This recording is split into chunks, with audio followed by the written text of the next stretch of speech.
Today we will continue to study about marketing channels. Three strategies based on the number of intermediaries are exclusive, selective, and intensive distribution. Exclusive distribution severely limits the number of intermediaries. Selective distribution relies on only some of the intermediaries willing to carry a particular product. Whether established or new, the company does not need to worry about having too many outlets. It can gain adequate market coverage with more control and less cost than intensive distribution. Intensive distribution places the goods or services in as many outlets as possible. The main elements in the trade relations mix are price policies, conditions of sale, territorial rights, and specific services to be performed by each party. Price policy calls for the producer to establish a price list and a schedule of discounts and allowances that intermediaries see as adequate and sufficient. Conditions of sales refers to payment terms and producer guarantees. Most producers grant cash discounts to distributors for early payment. They might also offer a guarantee against defective merchandise or price declines, creating an incentive to buy large quantities. Distributors' territorial rights define the distributors' territories and the terms under which the producer will enfranchise other distributors. Distributors normally expect to receive full credit for all sales in their territory, whether or not they did the selling. Mutual services and responsibilities must be carefully spelled out, especially in franchised and exclusive agency channels. Each channel alternative needs to be evaluated against economic, control, and adaptive criteria. Every channel member will produce a different level of sales and costs. Figure 13.4 shows how 6 different sales channels stack up in terms of the value added per sale and the cost per transaction. Using a sales agency can pose a control problem. Agents may concentrate on the customers who buy the most, not necessarily those who buy the manufacturer's goods. They might not master the technical details of the company's product or handle its promotion materials effectively. To develop a channel, members must commit to each other for a specified period of time. Yet these commitments invariably reduce the producer's ability to respond to change and uncertainty. The producer needs channel structures and policies that provide high adaptability. The next step is to estimate the cost of selling different volumes through each channel. The cost schedules are shown in Figure 13.5. Engaging a sales agency is less expensive, but costs rise faster because sales agents get larger commissions. The final step is to comparing sales and costs. As Figure 13.5 shows, there is one sales level at which sales costs for the two channels are the same. The sales agency is thus the better channel for any sales volume below SB, and the company sales branch is better at any volume above SB. Given this information, it is not surprising that sales agents tend to be used by smaller firms or by large firms in smaller territories where the volume is low.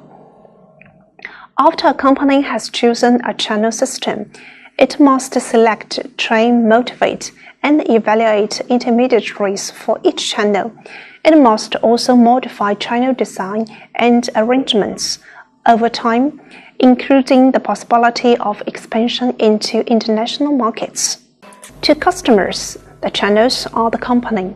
To facilitate channel member selection, the producers should determine what characteristics distinguish the better intermediaries. Number of years in business, other lines carried, growth and profit record, financial strength, cooperativeness, and service reputation. carefully implemented training, market research, and other capability. Building programs can motivate and improve intermediaries' performance. The company must constantly communicate that intermediaries are crucial partners in a joint effort to satisfy end users of the product. Producers must periodically evaluate intermediaries' performance against such standards as sales quota attainment, average inventory levels, customer delivery time, treatment of damaged and lost goods, and cooperation in promotional and training programs. No channel strategy remains effective over the whole product life cycle. In competitive markets with low entry barriers, the optimum channel structure will inevitably change over time.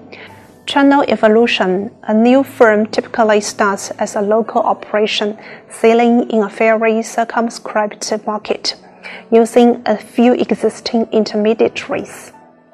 Identifying the best channels might not be a problem. The problem is often to convince the available intermediaries to handle the firm's line. In short, the channel system evolves as a function of local opportunities and conditions, emerging threats and opportunities, and the company resources and capabilities. A producer must periodically review and modify its channel design and arrangements. International markets pose distinct challenges, including variations in customers' shopping habits and the need to gain social acceptance or legitimacy, among others, but opportunities do exist. Producers vary greatly in their skill in managing distributors.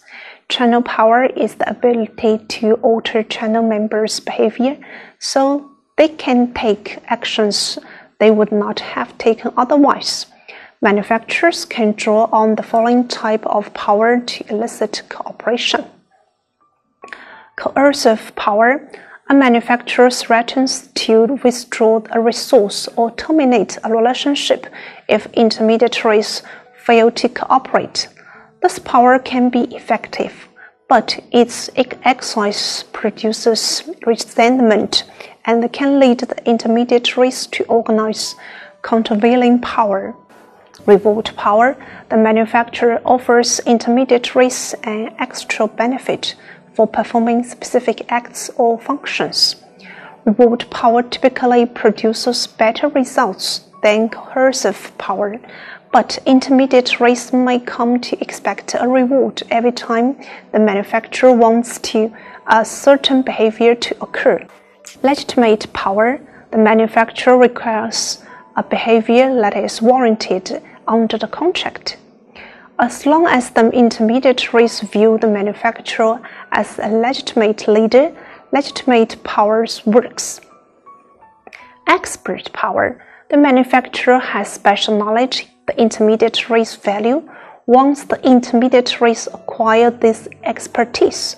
However, expert power weakens. The manufacturer must continue to develop new expertise, so intermediaries will want to continue cooperating. Referent power: the manufacturer is so highly respected that intermediaries are proud to be associated with it. Companies such as IBM, Caterpillar, and Hewlett-Packard have high referent power. More sophisticated companies try to forge a long-term partnership with distributors to streamline the supply chain and cut costs. Many manufacturers and retailers have adopted efficient consumer responses practices to organize their relationships in 3 areas. Firstly, demand-side management, or collaborative practices to stimulate consumer demand by promoting joint marketing and sales activities. Number 2, supply-side management, or collaborative practices to optimize supply. And 3, enablers and integrators, or collaborative information technology and process improvement tools to support joint activities that reduce operational problems, allow greater standardization, and so on. Research has shown that although ECR has a positive impact on manufacturers' economic performance and capability development, manufacturers may also feel they are inequitably sharing the burdens of adopting it and not getting as much as they deserve from retailers. A conventional marketing channel consists of an independent producer, wholesalers, and retailers. Each is a separate business seeking to maximize its own profits, even if this goal reduces profit for the system as a whole. No channel member has complete or substantial control over other members. A vertical marketing system, VMS, by contrast, includes the producer, wholesalers, and the retailers, acting as a unified system. One channel member, the channel captain, sometimes called a channel steward, owns or franchises the others or has so much power that they all cooperate. Stewards can accomplish channel coordination without issuing commands or directives by persuading channel partners to act in the best interest of all. Another channel development is the horizontal marketing system, in which two or more unrelated companies put together resources or programs to exploit an emerging marketing opportunity. Each company lacks the capital, know-how, production, or marketing resources to venture alone, or it is afraid of risk. The companies might work together on a contemporary or permanent basis to create a joint venture company. A corporate VMS combines successive stages of production and distribution under single ownership. An administrated VMS coordinates successive stages of production and distribution through the size and the power of one members. Thanks. That's this section.